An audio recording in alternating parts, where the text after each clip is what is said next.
Bon, bah bonsoir. C'est bien de répondre. Ah, c'est bien. C'est plus sympa quand les gens répondent. On commence, bonsoir.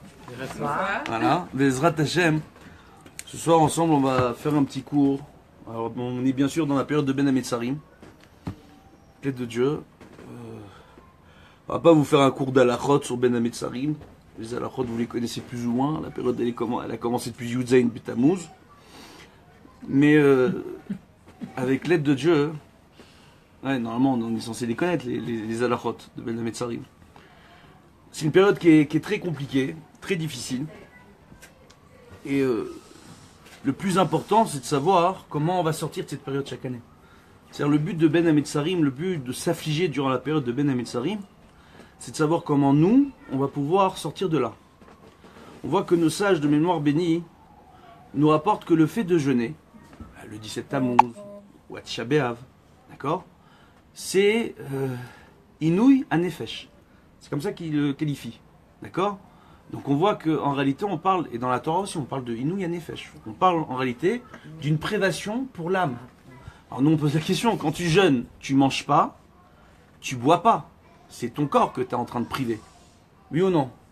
Quand durant la période de Ben Hametzarim, certains, dès le 17 Tammuz jusqu'à Tisha B'Av, ils vont commencer à se doucher qu'à l'eau froide. Ou certains ne vont se doucher que le minimum. D'accord? Et puis à partir du moment dans Rosh Chodesh Av, il y a ceux qui vont plus se doucher, ou ceux qui juste Shavua chez Chalbo, qui vont pas se doucher. On voit qu'il y a différentes coutumes à ce niveau-là. Mais on voit que même le fait de la douche, le rapport à l'hygiène corporelle, etc., on voit que tout ça, c'est pour le corps, c'est pas pour l'âme. Alors pourquoi on vient et on nous dit réellement, dans la Torah, ainsi que Chachamim, il nous rapporte que lorsqu'on va jeûner, donc on mange pas, on boit pas, c'est aussi une privation pour l'âme. Alors là-bas, il y a le... Hein? Yom Kippour aussi, c'est... Pardon? Yom Kippour aussi, c'est Inouï Hanefesh. Oui, c'est justement, c'est un rapport, où c'est écrit dans la Torah, que le jour de jeûne, c'est Inouï Hanefesh, c'est un rapport avec Kippour. Voilà, Baruch Hashem. Donc on voit justement, hein, donc on dit donc un jour de jeûne, c'est Inouï Hanefesh. Donc on pose la question, en quoi c'est Inouï Hanefesh? En quoi c'est une privation pour l'âme? Ici, c'est que le corps qui se prive. Alors, il y a différentes raisons, mais le pshat, en vérité, la raison littérale, c'est la suivante. C'est en fait, le simple fait de ne pas manger, de ne pas boire, l'âme va être privée des bénédictions que l'on fait avant et après consommer un aliment. Oui? Ça, c'est d'un point de vue technique, hein. Quand on parle de gens qui ont l'habitude de faire des brachot avant et après manger, les autres, ils vont pas voir la différence. La seule différence, c'est qu'ils vont voir réellement qu'ils ont soif ou faim s'ils jeûnent. Donc maintenant, qu'est-ce qu'on voit? On voit par rapport à ça, justement, hein, qu'il y a une notion comme ça qui est importante. Que la notion de Ben Hametzarim, en fait, c'est toute l'affliction autour de la destruction du Beth Amikdash et de cette période triste pour le clan d'Israël à travers son histoire, d'accord, qui a commencé bien avant la destruction du premier et du deuxième temple, ne serait-ce qu'au moment de la sortie d'Égypte, hein, le soir de Tisha B'Av. Quand les Miraglim, les explorateurs sont revenus de la terre d'Israël, ont décidé de mal parler de la terre d'Israël, d'accord, de critiquer la terre. Et Akadosh Baruch Hu a dit ce soir-là, si vous voulez pleurer, les bénis Israël, quand ils ont écouté le récit des 10 Miraglim, des 10 explorateurs qui ont critiqué la terre d'Israël, Akadosh Baruch Hu, il est rapporté dans le Midrash, il a dit tout simplement, vous pleurez pour rien, je vais vous donner une bonne raison de pleurer ce soir-là à l'avenir. Et on voit que même le Girouche Séfarad, même l'Inquisition, quand les Juifs se sont fait chasser d'Espagne, c'est tombé à Tisha B'Av. On voit, c'est une période, même dans notre histoire moderne, le Girouche de Gush Katif, qui a engendré une fracture au sein de la société israélienne, c'est aussi durant cette période-là, de Ben Hametzarim, qu'il a eu lieu. D'accord? Donc on voit que c'est quand même une période qui n'est pas évidente. On voit là, en ce moment, ce qui est en train de se passer à la Moxée Al-Aqsa. Il y a eu un attentat où 2 policiers druzes se sont fait tuer, Zichronam Livracha, d'accord, paix à leur âme, et on voit en réalité que justement, on voit que là il y a une tension qui est en train de se créer autour du Har HaBayit, une nouvelle fois, et parce qu'on est durant la période de Ben Hametzarim, c'est une période de dîn. Moi en tant que Rav, je constate chaque année que durant la période de Ben Hametzarim, tous ceux qui ont des différends, ils se réveillent durant cette période-là pour venir et m'appeler. C'est-à-dire toute l'année, ils laissent passer, et durant cette période-là, ils se rappellent, peut-être parce qu'ils ont les vacances, peut-être parce qu'ils ont moins d'occupation, je sais pas. Mais en tout cas, on voit que c'est une période où le dîn prend le dessus. On voit qu'il y a 5 événements majeurs qui se sont passés le Yudzaïn Betamouz, 5 événements majeurs qui se sont passés aussi à Tisha B'Av, ce qui est curieux. Et on voit que dans le ciel, Akadosh Baruch Hu, il y a 5 formes de miséricorde qui existent, 5 niveaux de miséricorde, et il y a 5 niveaux de rigueur divine qui existent. Raison pour laquelle, quelque part, il nous a expliqué que à chacune de nos mains, il y a 5 doigts. Et que chacun des doigts de chacune des mains représente un de ces niveaux. Soit une forme de miséricorde, soit une forme de rigueur divine. D'accord? On rappellera que la main droite représente la miséricorde, d'accord, le chesed, et la main gauche représente la rigueur divine. D'accord? Donc on voit en réalité, Chachamim nous rapporte dans la Gemara que du fait que les Bnei Israël aient fauté à 5 occasions à travers leur histoire, Yud Zayin Betamuz, et que 5 événements sont intervenus pour nous punir durant cette période-là, et la même chose à Tisha B'Av, on voit en réalité que c'est la raison pour laquelle Al-Kadosh Baruch Hu, durant toute cette période-là, il donne l'occasion à la rigueur divine de prendre le dessus durant cette période-là. Ce qui explique que très souvent les gens qui ont des différences durant cette période-là qui sont encore plus dures que le reste de l'année. C'est-à-dire qu'il y a un véritable travail à faire sur nous-mêmes au niveau de notre propre rigueur. C'est très important. C'est-à-dire de venir et de dire Ben Hametzarim, moi Ben Hametzarim, je fais ce qu'on appelle le Tikkun Chatzot Hayom. Donc à la mi-journée, on s'assoit par terre, on va à la synagogue, on se réunit avec Minyan, et on prie, on pleure à Kadosh Baruch Hu pour la destruction du temple. Et je vous assure qu'on a énormément de choses à faire. Moi j'ai énormément de choses à faire de mes journées, et je prends ce temps-là. Parce que c'est la période durant laquelle on doit le faire. D'accord? C'est quelque chose d'extrêmement important. Les enfants aussi, on doit leur apprendre. Il est rapporté qu'un père, s'il veut voir ses enfants grandir dans la Hirat Shamaim, il sera bien qu'à partir de l'âge de 5, 6, 7 ans, il les prenne durant la journée et les fasse asseoir par terre pour leur enseigner le fait de pleurer sur la destruction du temple. Quand la première fois que je suis arrivé en Israël pour étudier à la Yeshivat Kisser Rachamim, la première année, en réalité, il y a eu cette période de Ben Hametzarim où là-bas, tout le monde, à la mi-journée, prend le temps de s'asseoir et de faire le Tikkun Chatzot Hayom. D'accord? Qui est en rapport avec le Ben Hametzarim. Et je voyais des enfants là-bas de 7-8 ans qui connaissaient le Tikkun par cœur. Les enfants des Rabbanim. Et moi, j'étais étonné. Je suis parti poser la question. Au Rav Meir Mazouz, au Rav Tzemach Mazouz, le Rosh Yeshiva là-bas. D'accord? Et son frère, le directeur de la Yeshiva. Et je leur ai posé la question. Il me dit, mais nous, nos enfants, depuis qu'ils ont l'âge de 5 ans, on leur a appris à s'asseoir par terre. Et à prendre un moment, chaque jour, pour pleurer la destruction du temple. Et doucement, doucement, en grandissant, ils ont appris à faire le Tikkun Chatzot. Un enfant, il doit grandir dans le fait de comprendre qu'il est en galoute.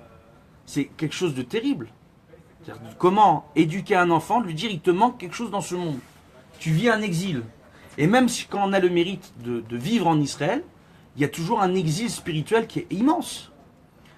C'est pas compliqué. Dans le Zohar, Parashat Pinchas, on dit que ceux qui détestent le plus le Ham Israël, ce ne sont pas les non-juifs. Ce sont ceux qui sont qualifiés de Erev Rav. Donc ceux qui se qualifient de juifs, mais qui veulent réformer la Torah, qui veulent réformer le judaïsme, ce sont eux les plus virulents contre le judaïsme. Et regardez bien, dans la période durant laquelle on est, regardez bien ce qui se passe au Kotel depuis des années maintenant. Avec les femmes du Kotel, avec les réformistes, avec ce qui se passe avec les juifs aux États-Unis, avec le gouvernement actuel. C'est quelque chose de complètement fou. Et on voit qu'on a des gens qui viennent et qui parlent contre l'État d'Israël, contre le judaïsme, contre les rabbanim, contre la Torah. D'autres personnes qui nous sortent des photos des années 50, nous montrant des hommes et des femmes ensemble dans des synagogues. Alors qu'on sait très bien que dans les années 50 en Afrique du Nord, on a eu un gros problème avec l'Alliance, des gros problèmes d'assimilation, et que la halakha n'a pas été respectée comme il se devait. Et d'autres personnes qui commencent à vouloir nous expliquer ici et là certaines choses, ces gens-là sont des gens qui sont dangereux et qui expriment, sans le savoir eux-mêmes, un plus grand danger, une plus grande haine de la Torah, du judaïsme et du peuple d'Israël que les non-juifs eux-mêmes. Les plus grands malheurs au sein du clan d'Israël n'ont pas eu lieu par le fait des non-juifs. Ils ont lieu parce que dans nos rangs, entre nous, entre juifs, on n'a pas su se mettre d'accord. Regardez, Tisha B'Av, ça commence quand? Les explorateurs. Et on parle de qui? On parle des chefs de tribus. C'est les chefs de tribus qu'on a envoyés sous les tzadikim. Il y en a 10 sur 12 qui ont décidé de critiquer la terre. C'est là que ça commence. C'est plus une discussion qui a lieu avec des non-juifs et des juifs. Alors nous, on parle après de Nebuchadnezzar, d'accord, et Nebuzaradan, d'accord, son général qui est venu détruire le premier temple, ou Titus, et César avec le deuxième temple. Mais en réalité, tout ça, ça a commencé parce qu'il y a eu des débats entre nous. Parce qu'on a fait preuve d'une rigueur incroyable entre nous. Et durant cette période-là, chaque année, je vois des juifs qui reviennent vers moi et qui, entre eux, n'arrivent pas à se mettre d'accord. Alors que chaque année, quand Shimshon, il organise sa conférence, là c'est les 12 ans, Bat Mitzvah de l'association israeltorah.com, d'accord? Donc, qu'est-ce qu'on voit en réalité? Ouais, je te place ta petite pub en même temps, on est chez toi, c'est normal. Hein, voilà. Après, on s'arrangera, Bezrat Hashem. En plus, je crois que les entrées sont gratuites, donc c'est gratuit ou pas? C'est payant, 20 shekels? Venez nombreux, comme ça, allez, Bezrat Hashem, comme quoi, peut-être il réussira à couvrir les frais de la soirée. Bezrat Hashem. Le fait est que ce qu'il faut bien arriver à comprendre, c'est que chaque année, quand moi j'arrive le soir de cette conférence, les gens ils disent, mais il est dur ce Rav, comment il... Chaque année, tu nous fais durant la période de Menamet Tsarim. Il faut arriver à comprendre dans quelle période on est. Les gens aujourd'hui ne savent pas où est-ce qu'ils habitent. Ils ne savent pas où est-ce qu'ils habitent. Ils ont un problème d'inconscience et de choix. Et ça, on le voit, hein, c'est de Bilam. Écoutez bien, parce que là, on va remonter loin en arrière, c'est un truc... Mais avant de faire ça, on va parler un peu de Pirkei Avot, qui nous parle de la remise en question que l'on se doit de faire chacun d'entre nous sur nous-mêmes durant cette période-là. Alors, et c'est comme ça que les Mefarshim nous l'enseignent. Alors on voit dans Pirkei Avot, dans le 3e Pérek, d'accord, la dernière Mishnah, ça dépend comment les Mishnayot sont découpées, d'un volume à l'autre, d'un livre à l'autre. Des fois, la découpe des Mishnayot est faite différemment. Rabbi Elazar ben Azaria Omer, Im en Torah, en derech eretz. Im en derech eretz, en Torah. Im en chokhma, en ira. Im en ira, en chokhma. Im en bina, en dat. Im en dat, en bina. Im en kemach, en Torah. Im en Torah, en kemach. Donc, on voit quoi en réalité? Donc, il y a une question qui se pose. C'est quoi ce rapport qui nous fait Rabbi Elazar ben Azaria? Rabbi Elazar ben Azaria nous dit que s'il n'y a pas de Torah, il n'y a pas de derech eretz. Alors, on dit derech eretz kadma de la Torah. Derech eretz, c'est la façon dont le monde se conduit, la façon dont les gens se conduisent dans ce monde. On dit derech eretz kadma la Torah jusqu'à la Torah. Le Rav Ovadia Yosef, il explique dans son commentaire sur Pirkei Avot, tout simplement que jusqu'à que la Torah soit donnée, les gens se comportaient comme bon leur semblait. Maintenant, par défaut, derech eretz, c'est une façon de dire qu'on se comporte bien. D'accord? Mais en réalité, jusqu'à que la Torah soit donnée, les gens ne se comportaient pas forcément bien. À partir du moment où la Torah a été donnée, il y a des lois qui ont instauré un ordre social au sein d'un peuple qui a donné un exemple extraordinaire pour l'ensemble de l'humanité. D'accord? Et on voit quoi en réalité? On voit justement, par rapport à cela, qu'à partir de ce moment-là, on dit que derech eretz, c'est le fait de bien se comporter, ça sous-entend faire la Torah comme il faut. Donc on dit, si quelqu'un ne respecte pas, s'il n'a pas de Torah, il ne peut pas bien se comporter. Et s'il n'y a pas de bon comportement, si la personne à la base n'a pas un bon fond, elle ne peut pas étudier la Torah comme il faut. Elle n'a pas de Torah. Vous voyez? Après, qu'est-ce qu'on voit? On voit que s'il n'y a pas de sagesse, il n'y a pas de crainte du ciel. Et s'il n'y a pas de crainte du ciel, si tu n'as pas compris que tu dois craindre ton Créateur, tu ne peux pas être une personne sage. Donc il n'y a pas de sagesse. Maintenant, s'il n'y a pas de compréhension, il n'y a pas de savoir. D'accord? Ça veut dire, si moi, je n'utilise pas mon potentiel pour arriver à comprendre ce qui m'entoure, l'espace autour de moi et me relier à mon Créateur, je ne peux pas m'unir à mon Créateur. C'est aussi ça que ça veut dire. Maintenant, s'il n'y a pas de savoir, il n'y a pas de compréhension. Si je ne sais pas, qu'est-ce que je peux comprendre? Après, on continue. S'il n'y a pas de kémar, donc s'il n'y a pas de subsistance, s'il n'y a pas de farine, c'est-à-dire si une personne n'a pas de quoi gagner sa vie, d'accord? En Torah, elle ne pourra pas s'asseoir et étudier la Torah. Maintenant, s'il n'y a pas de Torah, en kémar, il n'y aura pas de subsistance, il n'y aura pas de bracha. Quelqu'un sans Torah va commencer à travailler, il va arriver dans des call centers, on va lui dire appelle un tel et un tel pour gagner de l'argent, on gagne beaucoup d'argent, la Torah tu la mets de côté. Et certains, pour se donner bonne conscience, ils vont faire venir un jeune qui va donner un cours une fois par semaine dans le call center, entre guillemets, pour se dire, bon, au moins on étudie un peu de Torah, entre guillemets. Vous voyez? Et malheureusement, ça ne suffit pas. Maintenant, c'est quoi ce rapport que Rabbi Elazar ben Azaria nous dit? Si t'as pas ceci, t'as pas cela. Si t'as pas cela, t'as pas ceci. Oui? C'est un peu compliqué, parce qu'après, c'est un cercle vicieux, toute cette histoire. Pour expliquer tout ça, on va remonter jusqu'à Bilam. Bilam, il s'appelle Bilan ben Beor. D'accord? Alors, Beor, vous savez, c'est qui Beor? C'est le fils de Lavan. C'est le frère de Rachel et Léa. D'accord? Donc, en réalité, on voit donc que Bilam, c'est de la famille, là. C'est un membre de la famille. Puisque c'est le neveu de Rachel et Léa. Donc, c'est le neveu de Yaakov. On est d'accord ou pas? C'est lui le fameux Bilam. Face à Moshe Rabbeinu. Qui va venir dans la Parasha Balak et quand on va lui dire, et on voit que Bilam, il a une chose extraordinaire. Malgré tout son potentiel de bénir, et ceux qui bénissent sont bénis, et ceux qui maudissent sont maudits, on voit qu'il n'a pas un seul mot de travers contre Dieu. Tout ce que lui dit Dieu de faire, on voit qu'il y a une discussion entre lui pour arriver à en faire qu'à sa tête, et Dieu à la fin lui dit, bon écoute, si tu as envie d'y aller, vas-y, d'accord, mais c'est ton choix, entre guillemets. On voit qu'il ne va pas avoir un seul mot de travers contre Dieu. À aucun moment, Bilam, dans la paracha. Mieux que ça, à chaque fois qu'il essaye de maudire à 3 reprises les bénis Israël, il y a 3 bénédictions qui sortent de sa bouche. Et ce sont les plus belles bénédictions de la Torah. c'est quand même fou, hein? Oui? Matovu alecha Yaakov, Mishkotecha Israël, c'est une des plus belles brachas de la Torah. D'accord?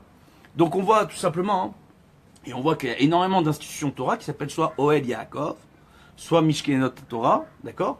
On reprend la bracha de Bilam quand même, oui? Et on voit que Bilam, c'est un membre de la famille, entre guillemets, c'est le petit-fils, c'est le petit-fils de Lavan.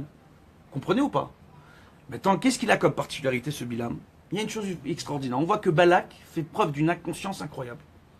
Pourquoi? Parce que lorsqu'il rencontre Bilam, il lui dit, le Chafetz Chaim rapporte, il pose la question, il dit, quand il rencontre Bilam, il envoie des messagers chez Bilam, on lui dit, ceux que tu bénis sont bénis, et ceux que tu maudis sont maudits. Balak, il a vu que les bénis Israël vont passer par son territoire pour aller en Israël, et qu'il risque d'avoir un gros problème avec eux. Il a vu une espèce de boule de feu arriver, tout brûler, d'accord? Là où il est, oui ou non?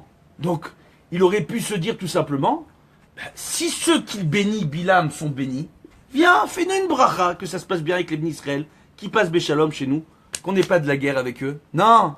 Qu'est-ce qu'il lui demande? Pas la bracha. Va les maudire.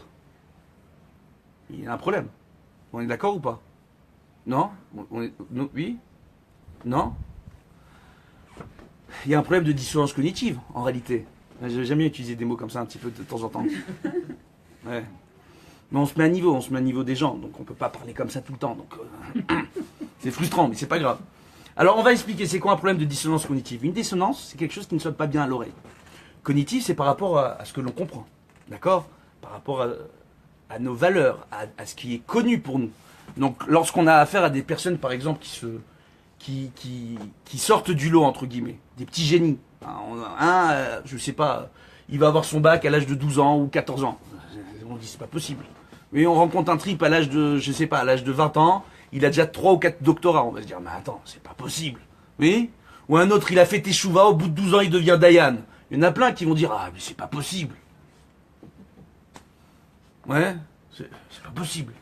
Oui, ils ont un problème de dissonance cognitive. Ils oublient là, quelque part, ils ont leurs valeurs, d'accord? Mais ils oublient quelque part que Dieu régit ce monde. Donc en réalité, la dissonance cognitive, c'est quelque part de se dire, moi, mes acquis et ce que je pense, c'est le plus important. Si quelque chose arrive autour de moi qui est en dehors de ma compréhension, forcément, c'est pas possible que ça arrive. Donc lui, Balak, qu'est-ce qu'il comprend? Il comprend la malédiction.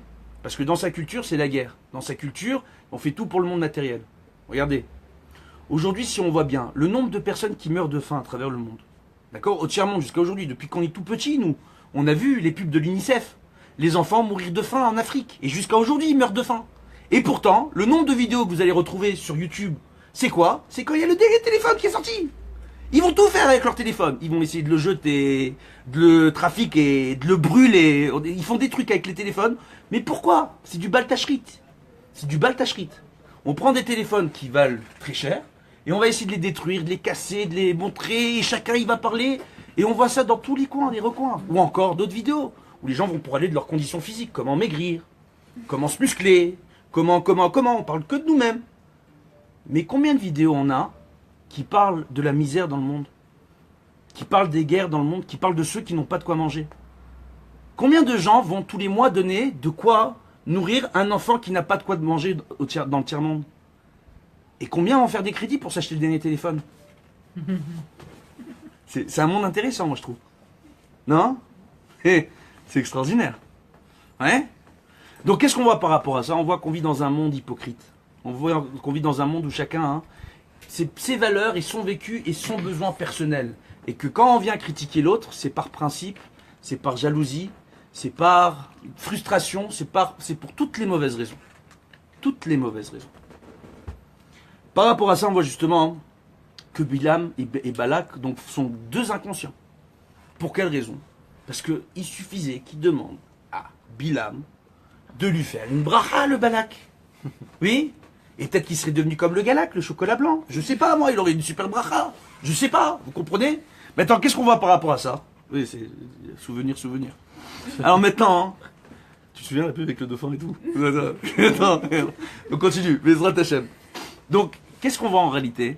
On voit justement, par rapport à ça, que par rapport à cette période dans laquelle on est en train de vivre, il est rapporté, justement, dans le Zohar, qu'il y a une comparaison fantastique qui est faite entre Bilam et Paro. On reprend. Hein. Dans la Torah, il y a les gentils et il y a les méchants. Oui? C'est comme dans tous les films, au départ.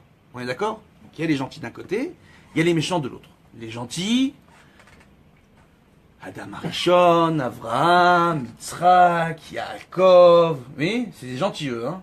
Noah, oui? Moshe Rabbeinu, Yosef Hatzadik, tout ça c'est les gentils. Après chez les méchants, eh ben on va avoir, je sais pas moi, il y a Bilam, il y a Paro, il y a Esav, il y a Lavan, oui, c'est les méchants. Maintenant, le chef de tous les méchants, la star parmi tous ces méchants-là, celui franchement Caro, c'est Paro, c'est Pharaon, non? Faut bien voir. Quand Moshe Rabbeinu va lui parler pour la première fois, il lui dit, je viens représenter Dieu. Il dit, c'est qui ton Dieu? Moi je le connais pas. Il est qui ce Dieu pour venir m'ordonner? Oui ou non? C'est oui ou non? Donc on voit que Pharaon, c'est celui qui est le moins respectueux vis-à-vis de Dieu. Regardez bien toute la paracha de Balak. Regardez bien Bilam, il n'a pas un seul mot de travers vis-à-vis de Dieu. Pas un seul. Donc sur le papier, Bilam, c'est un tzaddik. On est d'accord ou pas? Alors que Pharaon, dès qu'on va le voir, le nombre de fois où il critique Dieu, où il diminue Dieu, où il dit c'est qui Dieu? C'est quoi ton Dieu? Qu'est-ce que tu veux toi avec ton Dieu? Oui ou non? Et il faut bien rappeler que la principale idole en Égypte, c'était le Baal Péor. Oui, c'est les mêmes lettres que Paro. Et ce que les gens ne savent pas, c'est que le Baal Péor, c'était la lignée des pharaons.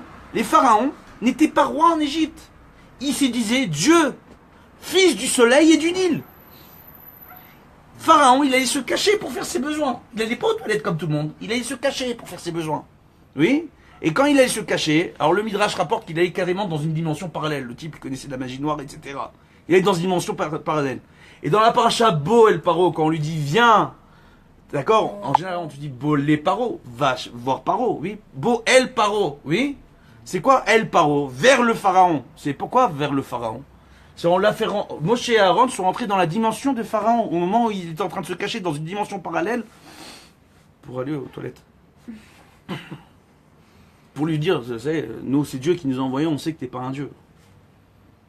Vous arrivez à réaliser? Et cette idolâtrie-là, on l'appelait Baal Péor. Ce qui veut dire que Pharaon lui-même, c'était une idole pour les Égyptiens.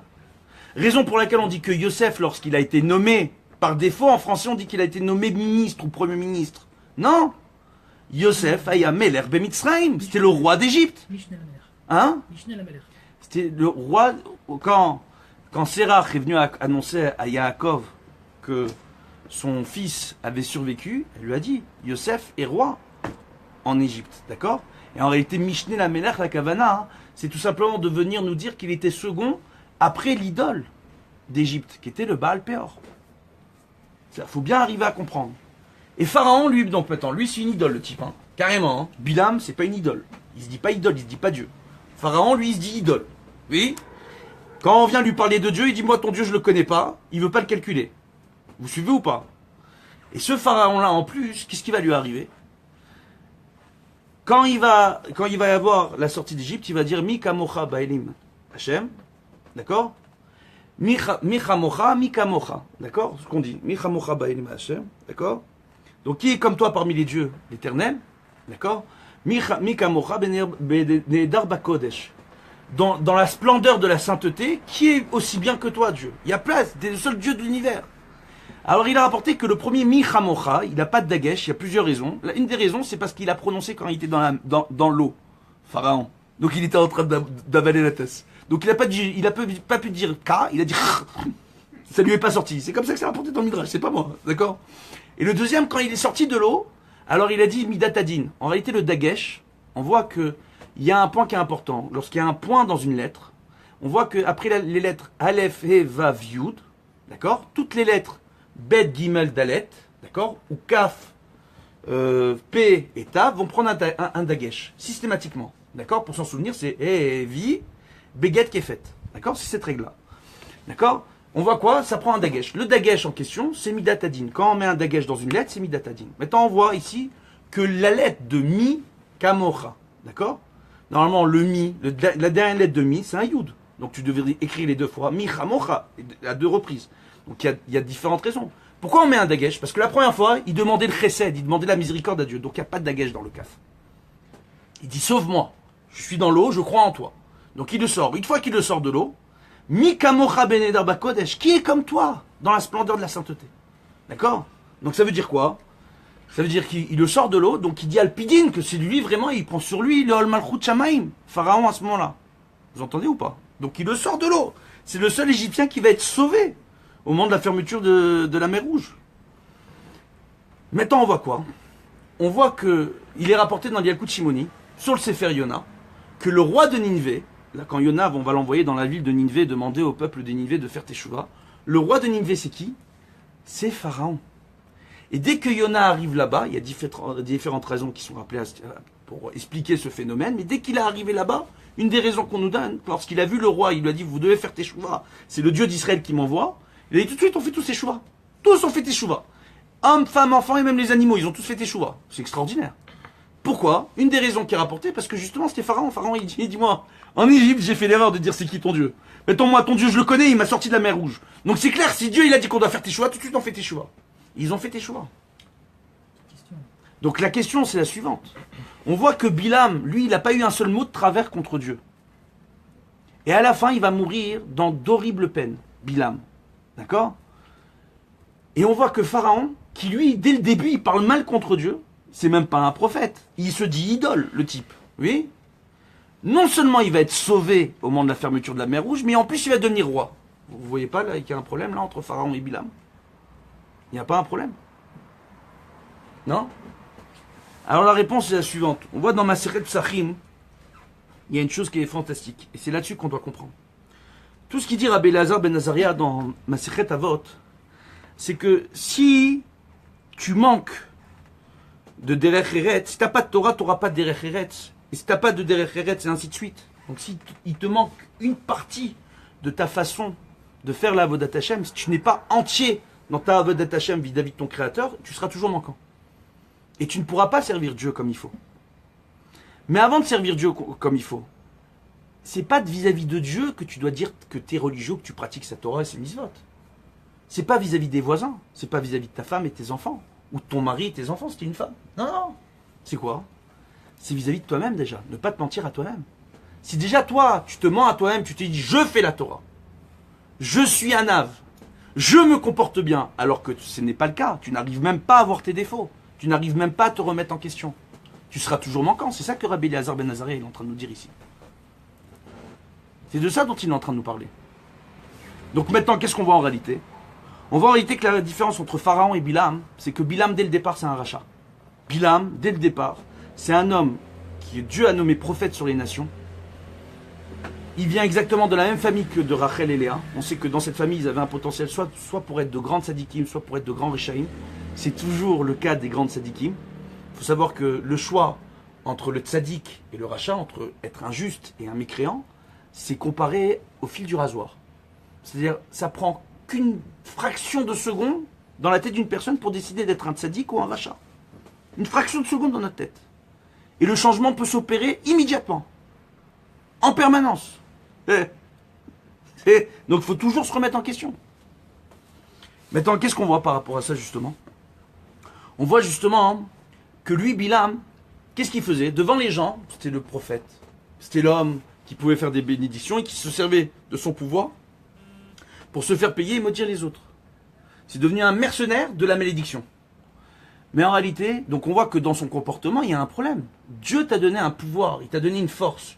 Utilise-la comme il faut. Non, vis-à-vis des autres, C'était le rave avec le grand chapeau, la grande barbe, la grande veste, le prophète, le grand tzaddik, tout le temps qui parle bien, qui fait attention à sa façon de parler, à sa façon de se comporter. On le voit dans la paracha, il parle tout le temps bien. Mais à l'intérieur, au plus profond de lui-même, il se servait de tout cela que pour son propre intérêt. C'est rapporté dans la Gemara, dans Masechet Shabbat, dans Baba Batra et autres, que lorsqu'un homme utilise la Torah, il utilise la Torah que pour son profit personnel. D'accord? Dans sa Torah, il n'y a pas de sainteté. Il n'y a que de l'impureté. C'est quelque chose de terrible. Il n'y a pas de sainteté là-bas. C'est-à-dire, quand je viens, je me dis, viens, je fais Shabbat, viens. Je vais aller Shabbat dans telle synagogue, tu sais, à Paris, dans le 16e. Parce qu'il y a tel et tel homme d'affaires. Et quand je vais les rencontrer, finalement, je vais être en affaire avec eux. Tu vas pas pour les bonnes raisons dans la synagogue. Tu vas pas parce que t'as pas choisi ta synagogue parce que le Chazan il est exceptionnel. Dans Parashat Pekoudé, Daf Resh Mem Tet, selon la pagination d'origine du Zohar, il est rapporté qu'un homme qui est Ménabel et tapé chez l'eau, qui dit des gros mots pendant 40 jours et 40 nuits, ses tfilotes dans le ciel, ses prières dans le ciel sont bloquées. Il n'a pas le droit de monter en tant que Chazan à la synagogue. 40 jours. C'est quelqu'un qui a l'habitude de dire des gros mots. Combien c'est grave de dire des gros mots? Combien je fais des efforts quand j'ai des gens au téléphone qui sont pas bien et qui me disent des gros mots et j'éloigne le téléphone. Je laisse mon oreille tranquille, laisse ma neshama tranquille. Niboulpé. C'est quelque chose de très grave. De très grave. Et on voit que Bilam, au niveau du Niboulpé, il est naki. Il a chaque mot qui sort, il dit pas un seul gros mot. Pas un seul gros mot. Et on voit que Pharaon, dès qu'on vient le voir, on lui parle de Dieu, dès le départ, il dit c'est qui ton Dieu? Ce que tu veux. C'est quoi la différence entre les deux? C'est qu'il y en a un, il est chetzi. Il veut jouer le tzaddik, mais à l'intérieur, c'est pas un tzaddik. L'autre, Pharaon, quand il était rachat, il était entier. Quand il a fait Teshuvah, il a été entier. Quand après, ils ont fait Teshuvah dans la ville de Nineveh, et au bout de quelques mois, ils sont revenus à leurs anciennes coutumes, ils ont recommencé le fait de mal se comporter, et finalement, la ville de Nineveh, elle a été détruite. Mais lorsqu'il a fait Teshuvah, il était entier. C'est ça la différence. Quelqu'un qui est entier. C'est ça qu'Akadosh Baruch Hu, il attend de nous. D'être entier déjà vis-à-vis de nous-mêmes. Ni vis-à-vis de ton créateur, ni vis-à-vis de ta femme, ni vis-à-vis de tes enfants, ni vis-à-vis de la chevra qui est autour de toi. Tout ça, c'est qu'un jeu. Toi, vis-à-vis de toi-même. Si tu joues le religieux alors que tu sais que tu te lèves pas le matin pour faire ta tefila, si tu joues le religieux alors que tes tefilines, tu les mets en 5 minutes, tu sais même pas si tu as prononcé le Shema Israël comme il faut. Si tu joues le religieux alors que tous les matins, tu ne fais pas les brachot sur Shema Israël, tu ne fais pas les brachot du matin, d'accord? Et tu te dis religieux, et en plus tu dis, mais moi je connais tous les grands rabbinim, je passe mon temps à leur faire des dons. Oui? Si tu joues le religieux et que tu passes ton temps sur les médias sociaux à critiquer tous les rabbinim, à dire que tous les rabbinim sont des pourris parce qu'ils prennent l'argent des voleurs, mais que toi tu donnes jamais d'argent aux rabbinim et que tu gagnes ta vie honnêtement, on a un problème. T'es pas entier avec toi-même. Va jusqu'au bout de ta démarche. Donc qu'est-ce qu'on voit en réalité par rapport à ça justement? On voit en réalité que la différence est la suivante. Et on le voit dans Masechet Psachim. On voit justement dans Masechet Psachim, il est rapporté d'Av Gimel là-bas, qu'un homme, il devra faire toujours attention de ne pas sortir des mots vilains de sa bouche. D'accord? D'accord? Un mot qui soit migouné. Il y a un gnaï. Il y a du dédain. Il y a un mot qui soit vilain, hein, de sa bouche. Faire attention. Et on voit que Noach, lorsqu'il a accueilli tous les couples d'animaux, il y avait Behema Asher Théora, Behema Asher Enena Théora. La bête qui était pure et la bête qui n'était pas pure. C'est pas marqué impur. Asher Enena Théora. Oui? On pose la question pour quelle raison la Torah parle dans ces termes? Pour nous enseigner le fait qu'on doit faire attention d'éviter au maximum de sortir un mot qui soit vilain, qui dénigre. De dire d'une personne ou d'un animal qu'il est impur, on le dénigre quelque part. Pourtant, on voit dans la Paracha Shemini une question extraordinaire. Quand on parle de la Arnevet, on parle du Chazir, on parle du Gamal. Oui? Qu'est-ce qu'elle nous dit la Torah là-bas? Tamé, Tméa, Tamé. Oui, on le dit. Donc la question, là-bas, tous les Mefarshim posent la question de dire, c'est quoi la différence? Le Kili Yakar, il vient, il nous rapporte la différence. Au nom de Chazal, ce qui est marqué dans la Gemara. Il nous dit en réalité, sur la Paracha Shemini, il dit là-bas, hein, c'est quoi? La différence entre les animaux impurs qui sont entrés dans l'arche de Noé, et qu'on dit que ce sont des animaux qui n'étaient pas purs, et les animaux dont on te parle dans la paracha Shmini. C'est quoi les animaux en question? Ces animaux qui ont soit les sabots fendus, mais qui ne sont pas des ruminants, soit qui sont des ruminants, mais qui n'ont pas de sabots fendus. Donc ils ont un seul signe de cache-route sur deux, entre guillemets, tous ces animaux-là. On te dit qu'ils sont impurs. Pourquoi? Parce qu'ils sont entre deux. Ils sont entre deux, ils peuvent induire en erreur. Alors que dans la parachate noire, c'est des animaux qu'on vient, on veut les sauver de la destruction. Il faut savoir que énormément d'espèces ont péri durant le déluge. Toutes les espèces qui se comportaient mal, qui avaient de mauvaises mœurs. Seules les espèces qui étaient méritantes et qui se sont bien comportées sont entrées dans l'arche. Et malgré ça, il y a deux animaux qui ont trouvé le moyen de fauter dans l'arche. Le corbeau et le chien. Les deux, ils ont fauté dans l'arche. Oui, quand même. Donc maintenant, qu'est-ce qu'on voit par rapport à cela, justement?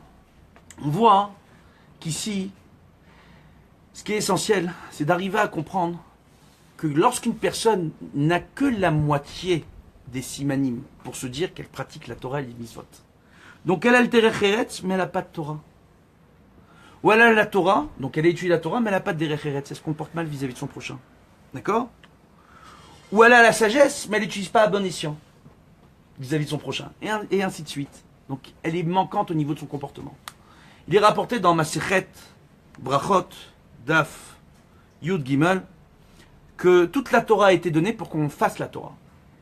Il y a une coucha qui est extraordinaire. Il est rapporté dans la Gemara en plusieurs endroits, Masechet Megillah et d'autres endroits, que toute la Torah, toutes les mitzvot de la Torah, des Oraïta qui sont inscrites dans la Torah, d'accord? Donc les ordonnances toraïques s'annulent devant l'importance de l'étude de la Torah. Donc on te dit, pour étudier la Torah, s'il y a une mitzvah de la Torah qui se présente à toi, tu n'es pas obligé de la faire. Aosek ba mitzvah, patur mina mitzvah. Quelqu'un qui est occupé et affairé à faire une mitzvah, il n'est pas obligé d'accomplir une autre mitzvah. On dit que la mitzvah du Talmud Torah, la mitzvah d'étudier la Torah, l'imoud Torah, c'est la mitzvah la plus importante de toute la Torah. Vous comprenez ou pas ce que je suis en train de vous dire? Et pourtant, il y a une question extraordinaire. Alors, on pose la question suivante, dans Masechet Megillah et dans d'autres endroits. Comment se fait-il qu'à Purim, il est rapporté là-bas dans Masechet Megillah qu'on devra arrêter d'étudier la Torah pour aller écouter la lecture de la Megillah? Alors que la lecture de la Megillah, de Purim, la Megillah Esther, c'est une mitzvah rabbinique. On te dit, une mitzvah de la Torah s'annule devant l'étude de la Torah. Oui? Alors c'est quoi une mitzvah rabbinique? Pourquoi cette différence? On dit pourquoi? Parce que dans ma Masechet Brachot, on dit que toute la Torah elle a été donnée pour être accomplie. Comme c'est rapporté dans Pirkei Avot aussi, d'accord? L'ilmod almanat l'elamed, l'ilmod almanat la'asot. Donc on étudie pour enseigner, on étudie pour faire. Donc si tu étudies mais tu ne fais rien, c'est rapporté dans Masechet Shabbat. Celui qui passe son temps à étudier la Torah, pour grandir son nom, montrer qu'il est sage en Torah, qu'il connaît tout mieux que tout le monde. Oui? Mais finalement, à la finale, il ne fait rien, il n'accomplit pas de mitzvot, il ne passe pas son temps à essayer d'aider son prochain, à faire du bien autour de lui, à accomplir la Torah, à faire un maximum de mitzvot autour de lui, sa Torah ne vaut rien. Raison pour laquelle on voit que certaines mitzvot, même rabbiniques, pour les faire, et pour l'éducation de l'ensemble du clan d'Israël, et pour se souvenir de notre histoire, parce que c'est de notre passé qu'on apprend, et que on enseigne à nos enfants comment on a survécu, comment survivre, et comment on survivra à travers les âges, Bezrat Hashem, et on vivra bien, avec l'aide de Dieu, à travers l'accomplissement de Torah et mitzvot. C'est pour cela qu'au moment de Purim, on va arrêter d'étudier la Torah pour aller écouter la lecture de la Megillat Esther. C'est une partie de notre histoire dont on est en train de parler. C'est des choses qui sont extrêmement importantes. Maintenant, ça veut dire quoi? Ça veut dire tout simplement à quoi la chose ressemble. Dans la Gemara, il a rapporté une histoire. Il y avait un homme, il a pris 2 femmes. Une vieille et une riche. Là, je ne regarde pas les femmes, parce que si je les regarde, elle va me dire, il m'a regardé, alors ça veut dire que je suis vieille. Une vieille et une riche. D'accord? Attendez. Vous suivez ou pas? Non, pas une vieille et une riche, excusez-moi. Le lapsus. Une vieille et une pauvre. D'accord? Il a pris une vieille et il a pris... Non, pas une pauvre. Qu'est-ce que je raconte? Il a pris une vieille et une jeune. Vous allez comprendre pourquoi c'est riche et pauvre qui me sortent de la bouche. C'est rapporté dans la Gemara, d'accord? Masechet Arachin. Là-bas, il est rapporté que celui qui a une savta chez lui à la maison, il a une sima à la maison. Ça veut dire quoi? Celui qui a une femme âgée chez lui à la maison, il a un trésor à la maison. Un trésor de quoi? Il a une femme c'est une véritable richesse dans sa maison. Pourquoi? Parce que c'est une femme avec l'âge qui a travaillé déjà sur ses traits de caractère.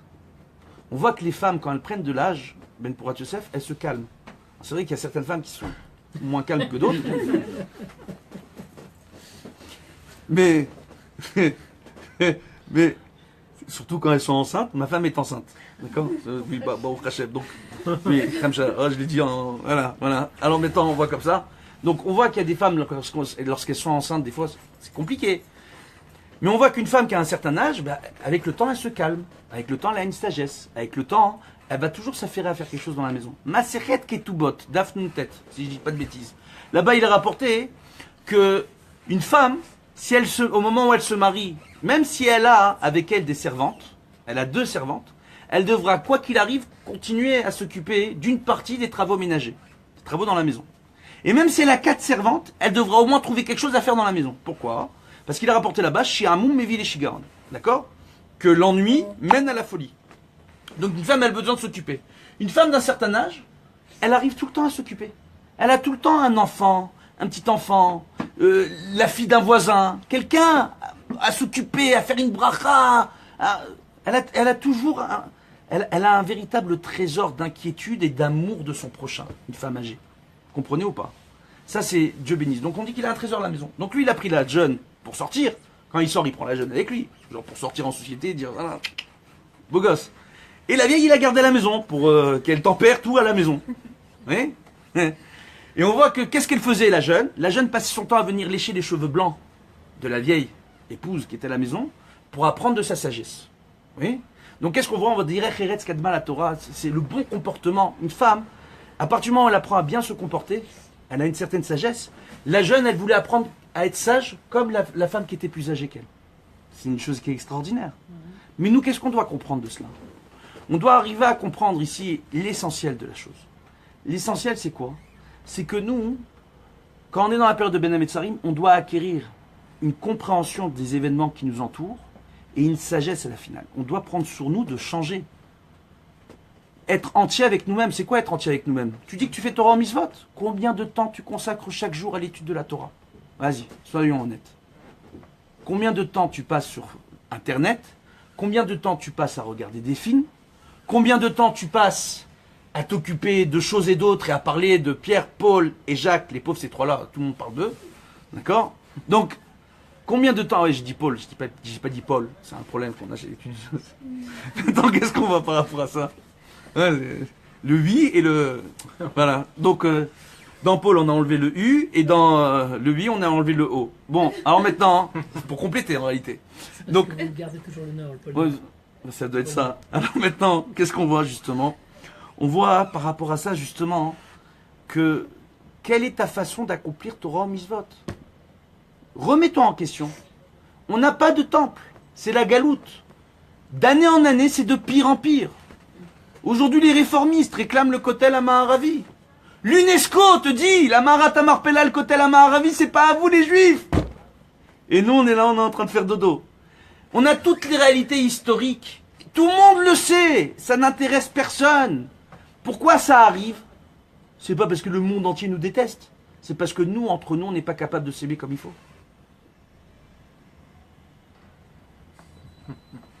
Ouais? Ouais, c'est vrai.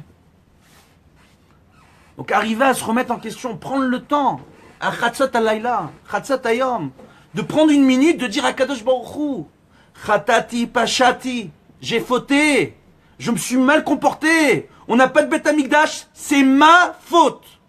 C'est pas la faute du voisin, c'est pas la faute du sioniste, c'est pas la faute de l'orthodoxe, c'est pas la faute de celui-là, c'est pas la faute de l'autre, c'est ma faute à moi. Accepte tes responsabilités, ta façon de te comporter. Oh. C'est ça le plus important de cette période-là. C'est pour ça qu'on te dit durant cette période-là, n'écoute pas de musique, n'écoute pas, concentre-toi, étudie la Torah, prends le temps de faire ta prière, évite les sorties qui te réjouissent. Pourquoi? Parce qu'à travers cela, tu vas comprendre, toute l'année, t'es là, t'es pas bien, t'es pas content. Toute l'année, j'ai des gens qui m'appellent, mon mari, ma femme, mes enfants, ça va pas, le travail, la ça. Oh, où t'étais pendant Ben Hametzarim? Où t'étais? À la plage. Essayez d'imaginer. Mashiach, il arrive. Pendant Ben Hametzarim. Oui? Raymond et Josiane sur la plage. Kontuki, Natania. Il y a l'ascenseur maintenant là-bas. La queue à l'ascenseur. Raymond, il regarde Josiane, il dit Josiane, t'as monté de catane, rupture de stock dans les magasins, il n'y a plus de catane. Comment on va, ma chère? On est en maillot de bain. Oui. Embouteillage, ils peuvent pas retourner à l'hôtel pour s'habiller. Maillot de bain devant ma chère, chouma. En plus, il arrive en retard, parce que Raymond, il est fatigué, il veut pas l'infarctus pour monter toutes les marches de la plage là-bas. Ouais. C'est des exemples qui font rire, qui font sourire. Mais réellement, si ça se passe, comment ils vont être Raymond et Josiane? Faut déjà commencer à prier pour eux, ces deux-là. Là. Et je dis ces deux prénoms comme ça, hein, par pur hasard. Je connais pas un Raymond et une Josiane en particulier. Voilà, Bezrat Hashem. Bon, qu'on ait la bracha, la tzlacha, la force de se remettre réellement en question durant cette période-là, pour qu'on ramène réellement la délivrance, pas uniquement pour nous et pour l'ensemble de l'humanité, pour que les gens s'arrêtent de se concentrer sur les dernières sorties technologiques, sur les écrans de télévision, qui valent 10 000 et 20 000 dollars l'écran de télévision. Pourquoi? Oui? Non mais je vois sur les plans techniques, pour l'association, on s'occupe pas mal de vidéos, de photos, etc. Pourquoi tu vas acheter un écran télé 4K ou 8K ou 12K? Oui? Quand tout le monde continue à... Il n'y a pas les disques durs, il n'y a pas tout ce qu'il faut qui suit avec. Donc, Stam, les gens dépensent de l'argent, pourquoi?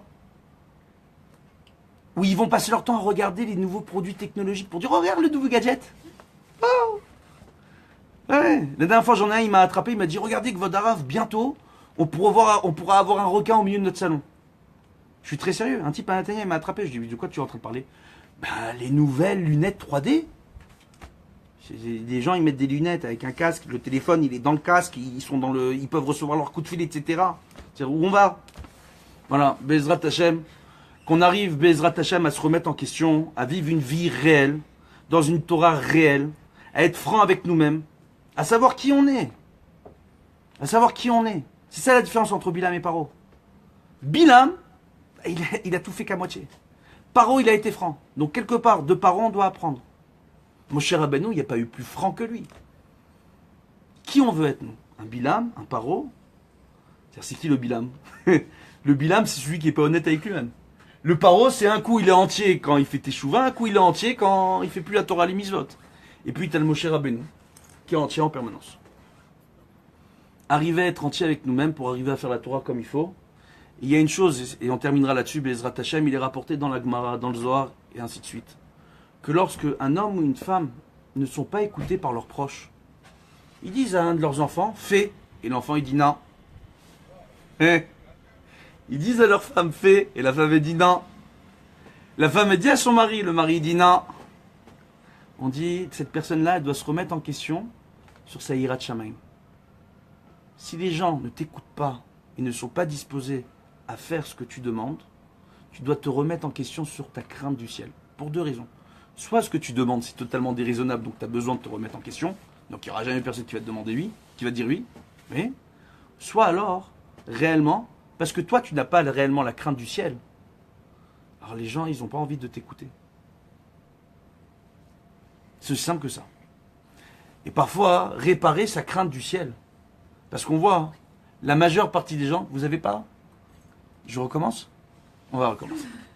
Refais le melon. Il y a quelqu'un qui n'a pas compris ici, on va refaire le melon. Alors, Bezrat Hashem. Ce qu'on essaie de dire tout simplement, c'est que lorsqu'une personne, ses proches autour d'elle, refusent de l'écouter, oui, elle doit se remettre en question sur sa crainte du ciel. Pardon? C'est quoi? La crainte du ciel? Regardez. Il est rapporté que la période de Ben Hametzarim, c'est bien que vous ayez posé la question, encore un petit bonbon pour la fin.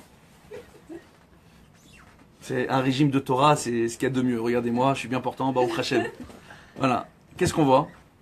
On voit justement qu'on voit que Vesa Marta Bechagecha Ve'aïta Ach Sameach. Oui. Et tu te réjouiras durant tes fêtes. Donc on parle des 3 fêtes ici principalement. Ok. Et tu seras alors joyeux. Ach Sameach. Oui, Ach, Gematria 21. Oui. La période de Ben Hametzarim, combien de jours? 21 jours. Chachamim nous rapporte que les Hatid Lavo, à Kadosh Baruch Hu, il fera de cette période-là une période de fête, où le Yud Zayin Betamuz et Tisha B'Av seront 2 jours de Yom Tov, et que les jours séparant Yud Zayin Betamuz et Tisha B'Av, ce sera une période de Chol HaMoed. Comme à Pessah, on a une période de Chol HaMoed, comme à Sukkot, on a une période de Chol HaMoed, on va vous rajouter encore une super période de Chol HaMoed. Oui, durant cette période-là. Et on voit en réalité justement que d'où ça viendra, à partir du moment où les gens, durant la période de Ben Hametzarim, prendront sur eux la véritable crainte du ciel. Chachamim nous enseigne dans le Zohar que si les Baté Midrash ne sont pas remplis, c'est parce que les gens ne craignent pas Dieu. Si les gens ne vont pas dans les cours de Torah aujourd'hui, si les gens ils aiment bien écouter des cours de Torah, où on leur dit un peu ce qu'ils ont envie d'entendre sur Internet des fois, d'accord? Où ils n'ont pas le temps, ils n'ont que 2 minutes dans la journée pour écouter un Dvar Torah.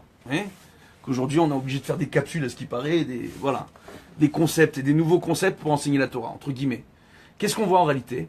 On voit tout simplement que là il y a un problème de crainte du ciel. Les gens n'ont pas la crainte du ciel. Quand un homme a raté sa tefila le matin, et qui met les tefilines dans son salon, il est en train de se dire, Dieu, excuse-moi, j'ai pas pris avec Minyan, mais les anges dans le ciel, ils ont pas écouté ma tefila avec tous les autres, je suis tout seul, je suis désolé. Oui, il va être mal toute sa journée? Non. Ce matin, je suis fatigué, je me lève plus tard, je mets mes tefilines, je fais pas mes tefilines, Makara, je suis quelqu'un de bien, non? Elle, où la crainte du ciel? Non? Oh. J'ai mangé un bout de viande. Est-ce que je l'ai mangé il y a 6 heures ou il y a 4 heures? Bon, là, il y en a qui disent qu'au bout d'1 heure, on peut manger. Allez, ça va, c'est bon. Ouais? Elle, où la crainte du ciel? La véritable crainte du ciel. C'est pas de devenir un paranoïaque en permanence qui se remet en question, non. C'est d'être quelqu'un de franc avec soi-même. Arriver à se remettre en question par rapport aux lois qui sont enseignées dans Shulchan Aruch. De prendre le temps d'étudier ces lois. Bezrat Hashem, et de se remettre en question pour accéder à la véritable Géoula. Donc on nous dit quand une personne a un problème de communication autour d'elle, avec les autres personnes, elle doit se remettre elle en question dans sa Hirat Shamayim, dans la crainte du ciel qu'elle a réellement, dans sa façon de faire sa Avodat Hashem. D'accord? On voit bien que quand on parlait des Bnei Israël à l'époque d'Eliyahu Hanavi, oui, on disait que ils étaient en train Irou et Hashem, Ve'avdou Elohem. Ça veut dire ils ont fait leur Avodat Hashem, ils avaient la crainte de Dieu, mais en même temps, ils étaient en train de servir leurs idoles. Qu'à un moment donné, Eliyahu Hanavi leur dit, jusqu'à quand vous allez jouer sur les 2 tableaux? Ouais? Réellement. Un coup vous êtes au Davdazara, un coup vous avez la crainte de Dieu. Vous êtes entre les deux, c'est dangereux. Oui? Il est rapporté à quoi cela ressemble. 2 choutafim, 2 associés. Ils ont un plat, une casserole. Ils ont préparé une bonne mlehia, une keila, ou un gefilte fish, ce que vous voulez, d'accord? Un choun, tout ce que vous voulez. Un bœuf bourguignon, un plat. Et il y en a un qui rentre, il voit le plat qui est sur le gaz. Oui? Il dit, ah, c'est sur le gaz, ça a dû bien cuire, viens, je prends le plat et je le mets au frigo. L'autre associé, il rentre, il voit le plat au frigo, il dit, attends, mais il faut le chauffer. Moi, je l'ai mis sur le feu, c'est pour qu'il chauffe, pour qu'on le mange. Donc, il met le plat sur le feu. L'autre, quand il revient, il dit, mais qui l'a remis sur le feu? Viens, je le mets au frigo, on le garde pour plus tard. Oui? On dit que quand il y a 2 associés qui s'occupent du même plat, à la finale, qu'est-ce qui se passe? Le plat, ni il est chaud, ni il est froid, il va finir par tourner. S'il n'y a pas de communication entre les gens, finalement, on n'arrivera nulle part. Ça veut dire quoi en réalité? Ça veut dire tout simplement, ici c'est qu'un exemple, c'est qu'une image, l'histoire du plat. Ça veut dire en réalité, si moi je ne suis pas entier avec moi-même et je suis toujours entre deux, ouais, je suis un grand religieux. Mais j'aime bien le soir regarder toute la série de Star Wars. Ouais. Je suis un grand religieux, mais le soir, au lieu d'étudier un peu de Gemara ou un peu d'Halacha, je vais écouter de la musique. C'est Ben Hametzarim, bien, je mets mes oreillettes pour que les voisins n'entendent pas que j'écoute de la musique. Moi, j'ai besoin.